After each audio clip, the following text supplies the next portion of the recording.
memberikan nikmat kepada kita. Kepala kita tidak sakit karena ada si bantal. Contoh kecil gitu ya. Kalian punya peci dipakai di kepala, tidak ditinggalkan di sebarang tempat.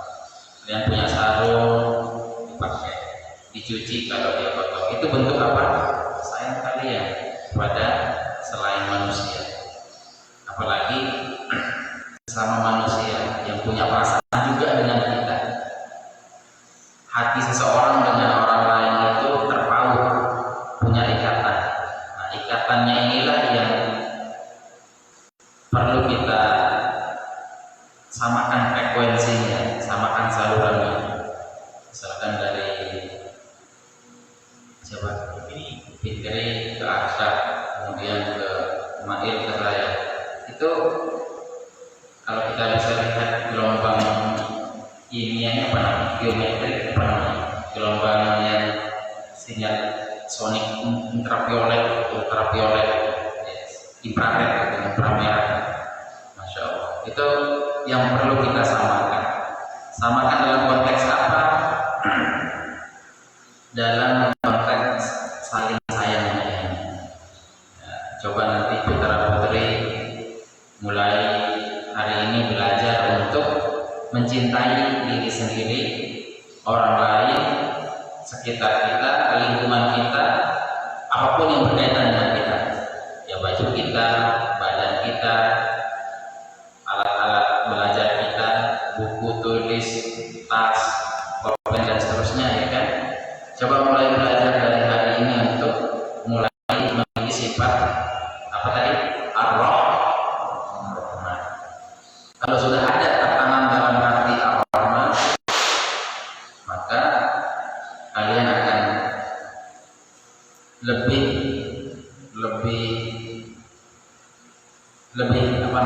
dari yang lain. Karena orang yang memberikan cinta sepenuhnya kepada orang lain, maka orang lain itu pasti merasakan cinta yang lebih, cinta yang tulus itu. Cinta karena Allah tentunya, bukan cinta yang salah pengertian. Jadi konteksnya adalah kuatkan sifat Ar-Rahman di dalam diri kita. Sejahat apapun orang, seburuk apapun orang, selalu dalam hati bahwa orang tersebut jauh lebih baik daripada saya. Walaupun dia lebih jahat misalkan kenyataannya, tapi kalian harus hadirkan dalam hati, saya yang lebih buruk. Saya cinta kepada orang itu, saya ingin mendoakannya, minimal doakan ya Allah, berikan petunjukmu, hidayahmu, bimbinganmu kepada saudara saya ini. Jadi tidak akan merasa bangga kalau ada orang yang lebih buruk dari kita. Bahasanya seperti itu. Misalkan Arsyad menemukan teman-temannya sudah dipanggil pakai mic, sudah dibangunin, digedor pintunya, tidak bangun-bangun, bahkan sembunyi misalkan. Ini yang sembunyi tadi belum ada. Yang sembunyi tadi nggak ada, tidur lagi, kan?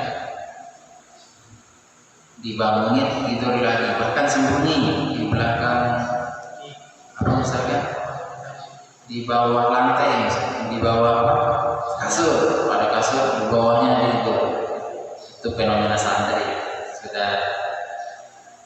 sudah lumrah gitu ya. Di belakang pintu, bahkan sambil tidur sambil berdiri ya, di belakang lemari, bahkan kasurnya digulung, dia berada di dalam kayak lumpia ya, kayak jajan apa molen gitu. Masya Allah. Tapi sudah saya paham, begitu saya gedor, ingat bangunkan kalian itu karena cinta, karena Rahman tadi, dia karena sayang. Jadi bangunkan ya. Kalau ada yang sembunyi seperti itu sudah lumrah, sudah pemandangan yang lumrah menurut saya, sudah biasa. Nakal itu pun pernah saya temukan. Begitu saya bangunkan temannya,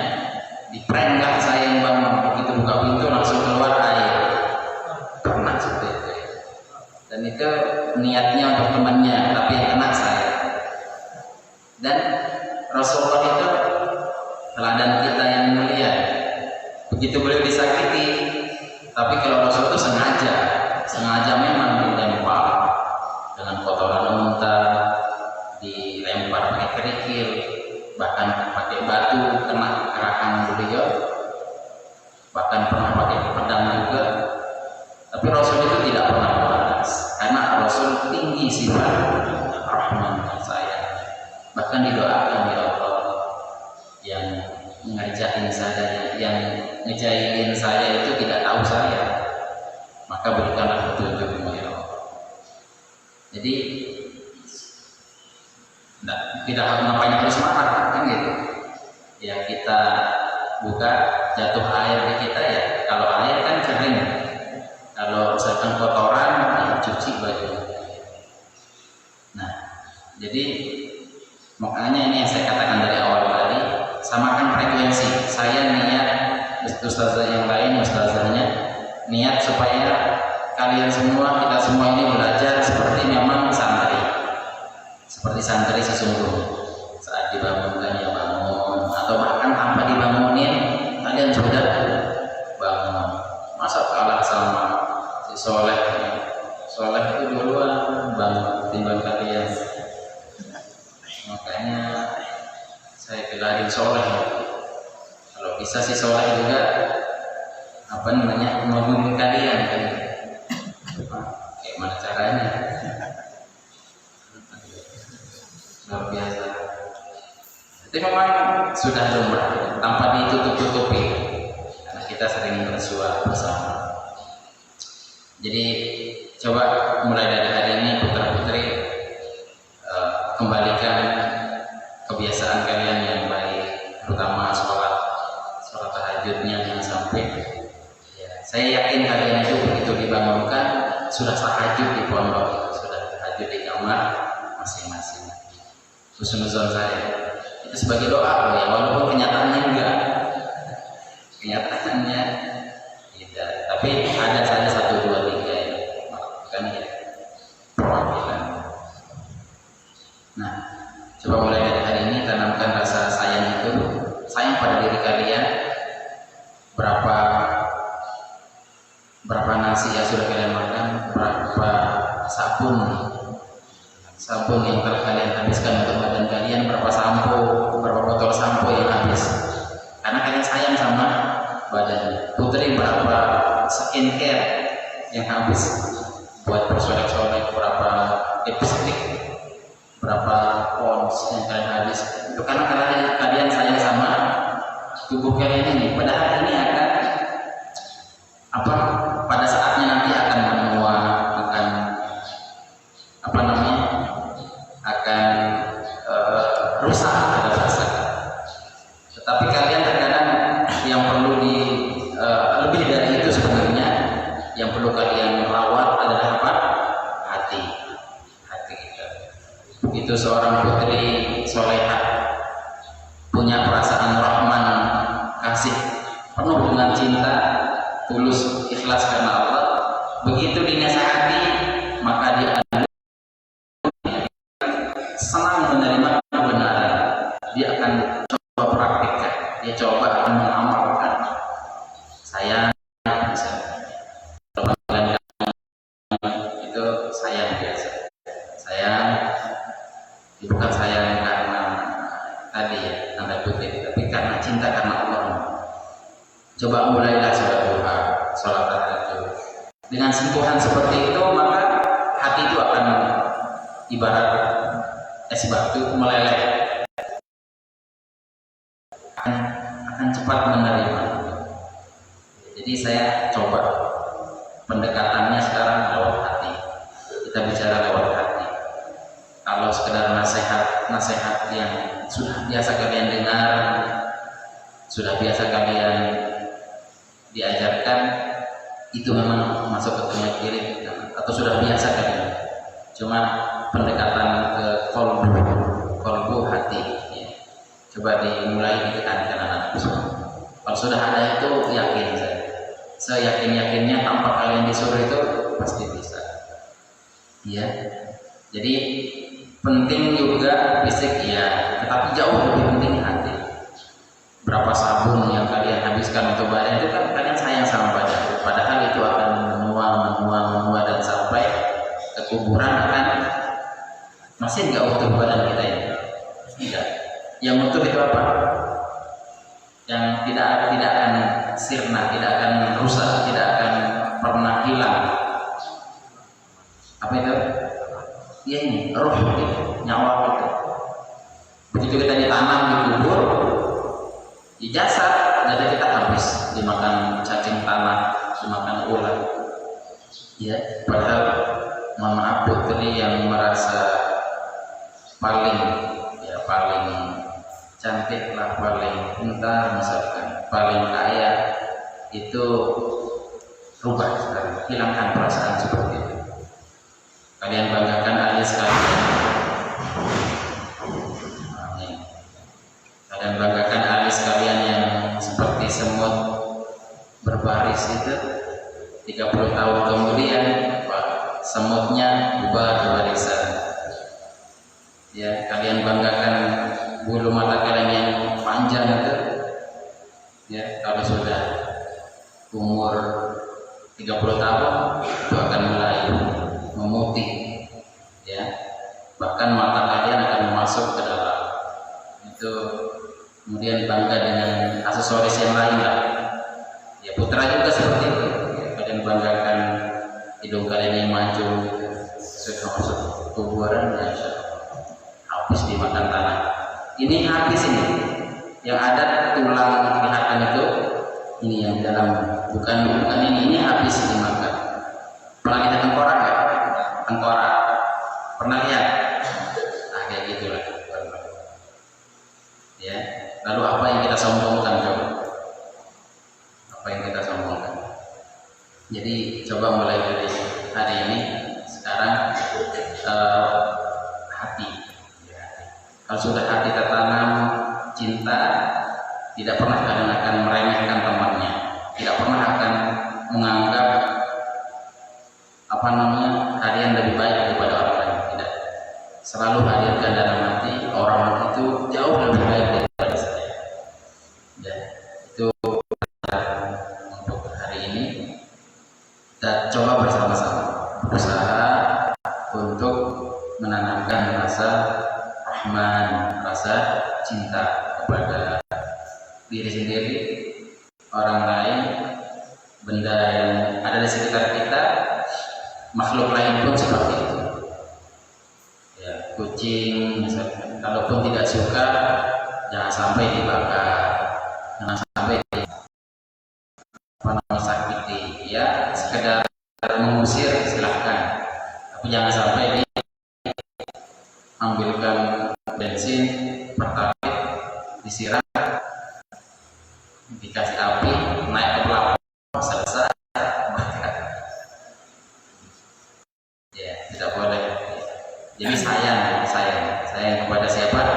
Diri sendiri, sekitar kita. Maka insya Allah perubahan itu akan ada. Jauh lebih baik, jauh lebih, kehidupan kita lebih tertata indah, rapi. Ala kulli hal, perjalanan hidup ini memang panjang. Saya masih umur 29 tahun.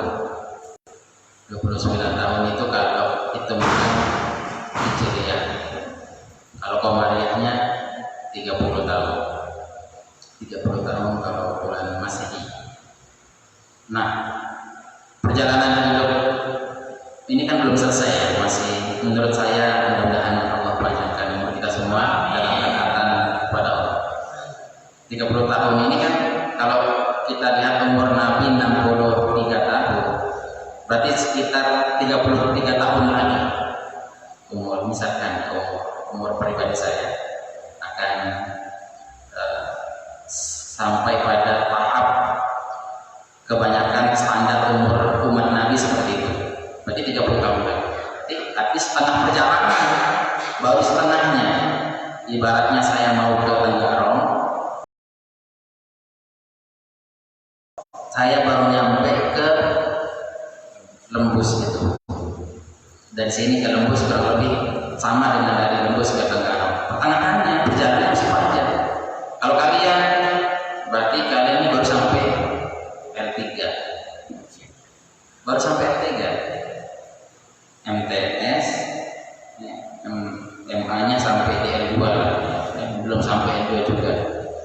ya perbatasan blok A, blok A atau blok B, blok A. Perjalanan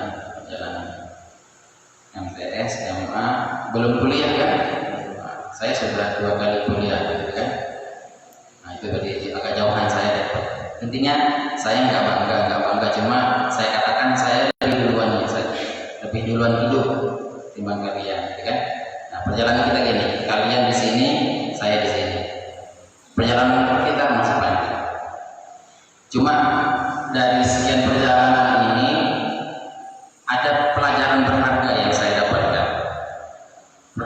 Pelajaran berharga itu adalah salah satunya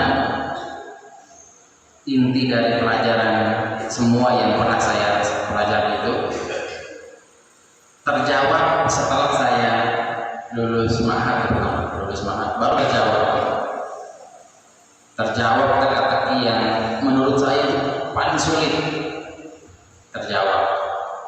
Kemudian melewati masa-masa jomblo, wah itu sangat menegangkan, tahan uji gitu ya, masya Allah.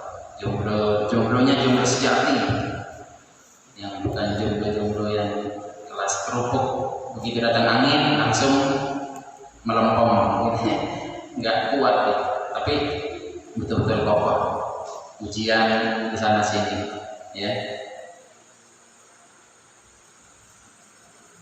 Kemudian itu semua perjalanan itu yang saya rasakan pribadi saya, karena pengalaman kita beda-beda.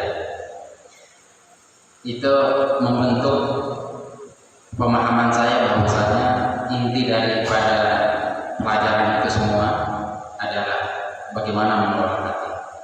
Intinya itu, mau paham ilmu nahu, mau paham ilmu matematika, IPA, IPS, menurut saya itu pribadi saya, it is very easy, sangat mudah. Kalau orang lain bisa, kenapa saya tidak? Logikanya kan sama-sama makan nasi sepiring, dia bernafas, saya bernafas, dia manusia. Yang membedakan kita itu apa? Kesungguhan kita, hati kita. Kalau hati kita sudah cinta dengan keinginan kita itu, pasti kita akan melakukan apa saja demi tercapainya keinginan tersebut. Salah satu yang teka-teki lucu menurut saya yang terjawab setelah saya nyantri, setelah saya keluar dari pondok, artinya sudah selesai dari pondok. Salah satunya adalah, nanti kalau kamu bisa mau alat atau ilmu nahwu sorof, akan bisa memahami bahasa binatang secara umum. Kamu bisa bahasa burung, kamu akan bisa bahasa binatang-binatang lain. Apa maksudnya? Itu kalau bahasa guru kami itu, guru kita, masyayikh kita, apa? Tinggi bahasanya. Apa maksudnya? Kita belajar nahwu, belajar sorof, belajar bahasa Arab, kok kesana arahnya? Baru terjawab ketika, kalau saya jawab sekarang, kalian tidak akan ada sesuatu yang dikepoin. Tapi sudah tahu jawabannya ya? Sudah tahu jawabannya. Ternyata maksudnya, dengan kita memahami ilmu alam tersebut, kita akan bisa membaca bacaan yang belum punya harokat pertama. Yang tidak punya baris itu kita bisa barisi, kita bisa harokati, kita bisa baca. Yang tidak ada terjemahan, kita bisa terjemah sendiri. Kalau sudah hal yang tidak nampak saja kita bisa tampakkan, apalagi yang sudah nyata ada, kemudian kita akan pahami, pasti lebih mudah. Nih, baca kitab kuning, nggak ada barisnya. Kalian bariskan, kan nggak ada barisnya. Sesuatu yang tidak ada kalian ajarkan, keren. Apalagi hanya burung, seekor burung yang sudah ada, kalian akan memahami makna siulannya itu. Apa maksudnya? Bukan so sweet, bukan panggilan perhatian terhadap putri yang cie-cie atau apa gitu, pasti kita akan memahami. Dan maksudnya itu bukan semua burung, tapi burung yang ada dalam nas bahasa Arab asli yang sumbernya yaitu Al-Quran. Ternyata dalam Al-Quran itu ada bahasa burung yang disebut dengan burung hudhud. Burung hudhud itu berbahasa Arab, dan itu maksudnya kalau kita sudah bisa belajar nahwu sorof, kita akan bisa memahami bahasa burung, paham bahasa burung. Burung yang di sini maksudnya burung yang ada dalam Al-Quran, burung. Apa kata burung? Inni wajadtu imra'atan tamlikuhu wa utiyat min kulli syai'in. Intinya dia melapor sama siapa tadi? Nabi Sulaiman. Wahai Nabi Sulaiman, saya tidak hadir tadi ketika pertemuan semua makhluk yang ada saat itu ya, dipanggil sama Nabi Sulaiman. Yang nggak ada siapa? Nabi burung hudhud yang nggak ada. Akhirnya Nabi Sulaiman mana hudhud nih? Saya akan azab dia, saya akan berikan dia hukuman. Saya tidak akan menghukum kalau ada alasannya yang kuat. Akhirnya si burung mengatakan di surah An-Naml gitu, saya melihat ada seorang perempuan, seorang raja, dia memiliki kekayaan yang luar biasa, kemudian punya kerajaan yang besar, tapi dia menyembah matahari. Nah, itu yang saya akan berikan kabar kepada Sulaiman. Kemudian sampai mengirim surat kepada siapa namanya? Ada yang mengatakan Ratu Bulqis, ada yang mengatakan Bilqis, ada yang mengatakan Balqis, terserah mau pakai nama. Ratu Balqis yang biasa ya Ratu Balqis. Akhirnya apa kata di dalam surat itu? Intinya itu bahasa burung. Jadi kalau kalian mau tahu bahasa burung, buka surah An-Naml ayat berapa? 62. Itu surah An-Naml. Kemudian di sana juga setelah bahasa burung ada bahasa semut. Bahasa semut. Kita bisa berbahasa, paham bahasa apa? Semut. Apa kata semut? Ya ayyuhan namlu dkhulu masakinakum. Semut masuk ke rumah-rumah kalian. La ya'timannakum Sulaiman wa junud. Jangan sampai kamu nanti diinjak sama tentara-tentaranya Nabi Sulaiman. Ya kudanya, ya untanya, atau diinjak sama kaki Nabi Sulaiman sendiri. Nabi Sulaiman yang Allah berikan kemuliaan mendengar kata si semut tersenyum ketawa gitu. Kok sampai suaranya para semut masuk ke rumah-rumah kalian, masuk ke lubang-lubang kalian, kata apa? Semut dengan saudara-saudaranya gitu masuk ke dalam lubang.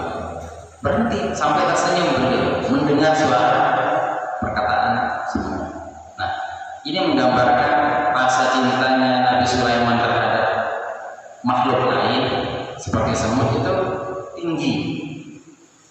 Buat apa coba beliau sampai berhenti ketika berjalan, kemudian demi mengasihi semut itu masuk ke lubang-lubang.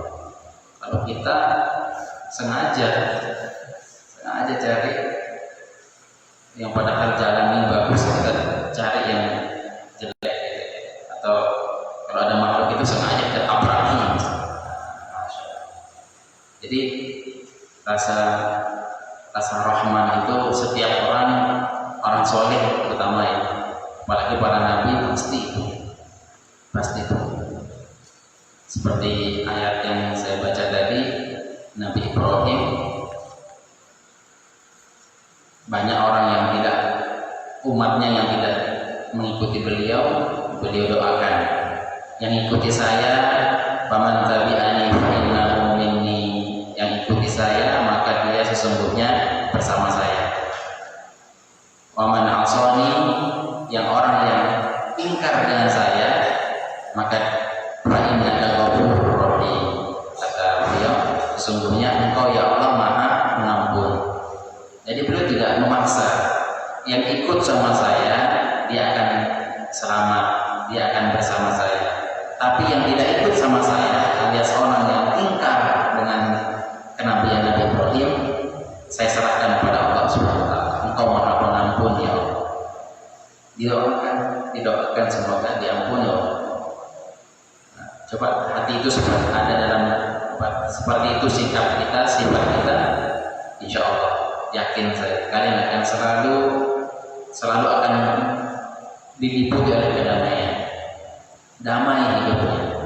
Begitu kalian di asrama, lihat temannya belum makan, kalian ada makanan sama-sama, walaupun hanya sedikit, kita tidak akan ada rasa rakus, mau menang sendiri, mau kenyang sendiri. Yakin saya, berbagi walaupun hanya sedikit. Ya. Lihat teman-temannya bersih-bersih, kita juga ikut bersih-bersih. Ya.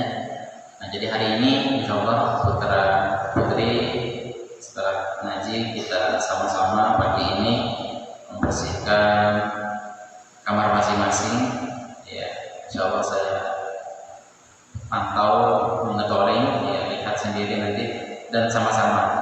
Tapi yang putra atau putri saya rasa cukup ustazahnya. Yang putra kita sama-sama, terutama yang di belakang WC-nya, kemudian apa, dapur. Insya Allah tahun ajaran baru nanti supaya siswa baru nanti masuk agak rapi kelihatannya, kita mulai tata hari ini sedikit demi sedikit supaya tidak terlalu banyak. Dapur apa yang ada di situ, buku-buku coba kita keluarkan, kita kalau bisa dibakar kalau tidak nanti dibuang di tempat sampah. Kita bersihkan sama-sama ya. Indikator santri itu bersih, lihat WC-nya. Jadi kalau saya ke pondok pesantren kemarin pas Ramadan, saya ke Banjarmasin, kemudian setelah itu ke teman saya ada di daerah Palangkaraya, Kalimantan Tengah, kemudian Kalimantan Selatan. Saya ke pondok pesantren, satu pondok pesantren yang saya pertama kali kunjungi WC-nya. Ada toiletnya, wah, saya dibawa ke toilet. Subhanallah, saya lihat di situ bersih sekali. Saking bersihnya, saya nggak enak rasanya mau buang hajat di situ. Saking bersihnya, harum. Dan saya sering diceritakan sama wali murid ketika pulang dari asrama anaknya, Ustaz, saya tadi pulang dari asrama A, Masya Allah, kayak bukan WC katanya, kayak bukan toilet, masa nggak ada gayung, terus airnya bocor, artinya tidak ada kerannya, nggak fungsi, kemudian WC-nya mampet, ya Allah. Diceritakan itu. Jadi itu yang saya mau jaga, image marwah kita ini, apa bahasanya? Kan kita kalau mau foto cari foto yang terbaik, ya kan? Itu yang kita share supaya orang melihat kebaikan. Jaga muruah, gitu ya. Coba kita jangan sampai difoto saja, mau tampil bagus, tampil cantik, tampil apa ganteng, gitu ya. Coba di sekitar kita juga. Yakin saya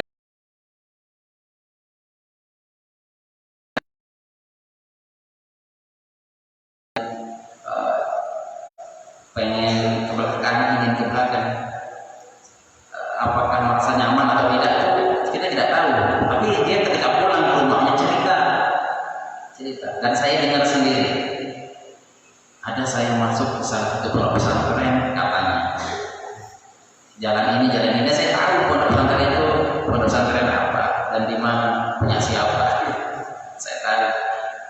Masya Allah, kok kayak gitu ya, gitu. Jadi jangan sampai kata-kata yang seperti itu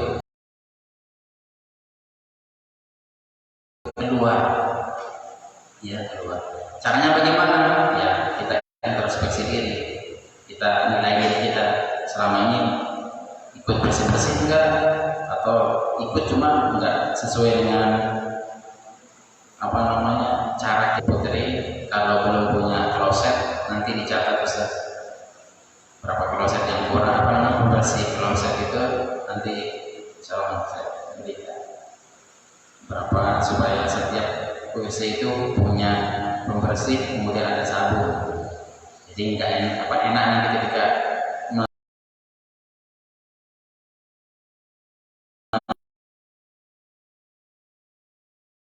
ketika ada jejak tertinggal, nah, disiram kemudian dikasih sabun baru dibersihin. Jadi jangan meninggalkan jejak, apalagi jejak yang buruk gitu. Jejak itu bisa saja hitam, bisa saja kuning, tergantung makanannya. Kalau makanannya coklat, terus Milo, ya coklat. Ya, ini jangan sampai meninggalkan apa? Jejak. Saya paling mengatakan apa bahasanya ya, pribadi saya itu menghargai sekali, menghormati sekali orang yang datang setelah saya. Kalian bisa cek kalau di sekolah ya, di madrasah, ketika saya masuk kamar nanti kecil, itu saya ingin orang yang masuk setelah saya itu nyaman, tidak merasa kok beda baunya. Bahkan saya sengaja pakai minyak harum itu di dalam kamar meruisi. Jadi orang yang masuk di dalam, Masya Allah, tidak menang kalau Ustaz masuk sama iya sedikit itu bahasa. Dan yang curhat itu teman saya, kenapa kalau sampean masuk di ini begitu keluar harum, padahal dia tidak tahu rahasianya bahwa minyak harum sama pakai sabun yang bersih. Itu caranya. Saya termasuk orang yang mengerti itu. Hal sepele cuma saya tidak mau ada orang tersinggung gara-gara itu. Coba itu ditanamkan dalam hati kalian, pasti bisa. Bintang ketika buang hajat tidak mau keluar dari tempat itu sebelum jejaknya hilang, jejak gelapnya hilang gitu, kemudian dibersihkan. Itu sama-sama nanti sama-sama. Insya Allah dengan kita menghargai orang seperti itu, maka orang akan secara tidak langsung menghargai kita. Yakin saya. Yakin. Ada nggak yang pernah alami kalian temannya masuk kemudian keluar, baunya beda, gitu kan? Pasti pernah merasakan karena kita sama-sama berjamaah di situ, gitu kan? Artinya sama-sama. Kecuali kalau pribadi ya beda, ya kan? Kan kita putri satu orang berapa? Satu kamar berapa orang putri? 4. Nah, kan beda-beda. Jadi usahakan mulai dari diri sendiri, pembersih, ya, pembersih. Jangan sampai teman datang setelah kalian itu kecewa. Masya Allah, kok ini yang masuk kayak bau apa namanya? Parit kering gitu. Ya putri ya, sama-sama kita bersih-bersih sampai yang kuning melekat itu tidak ada masih. Saking lamanya dipakai nggak boleh dibersihkan, jadi nempel gitu di situ. Saya paling suka membersihkan itu di pondok, jujur. Saya itu di pondok senang sekali melihat WC yang kuning, saking kuningnya itu melekat gitu ya, saking lamanya nggak pernah dibersihkan. Ilmunya gini, kasih dulu bom, bukan bom meledak. Rinso, nah ada merek bom, dibom dulu, tunggu 5 menit. Nah itu akan rontok, tunggu 5 menit baru disikat. Setelah disikat baru dibersihkan. Nah, nanti ilmunya seperti itu, diairi dulu, disiram semuanya, baru kasih bom atau rinso yang ada sabun, nah baru dibersihkan. Sama-sama ya, putra putri ya. Nanti setelah ini akan ada sesi pemotretan before after, sebelum dan sudah. Kita lihat perbedaannya. Kalau sebelum dan sesudah sama, oh berarti sudah terlalu tebal dosanya. ibarat biasa juga, ibarat biasa, masya Allah. Jadi mudah ada manfaatnya. Hari ini kita sama-sama bersih-bersih putra putri untuk apa? Ini bukan untuk menyambut tahun ajaran baru, tidak, itu Pak, setiap hari dibiasakan. Dan ada manfaatnya. Sekali lagi sebagai kata kunci hari ini pelajaran kita adalah bagaimana mengelola hati, isi dengan rahmat, kasih sayang, rahmat, cinta, rifqah, penuh perhatian, penuh pengertian, ya, mengerti dan memahami, ingin dimengerti itu sudah biasa. Jadi coba memahami. Mudah ada manfaatnya. Ada Allahu main, ada hasilnya, atau ada kulli kasalih al-Fatihah. Alhamdulillah.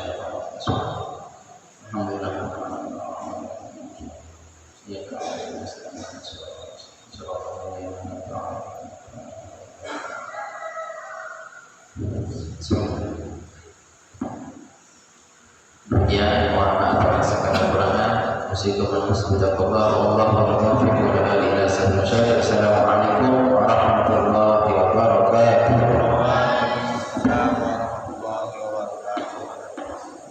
Ya Nabi salam alaika, ya Rasul salam alaika, ya Habib salam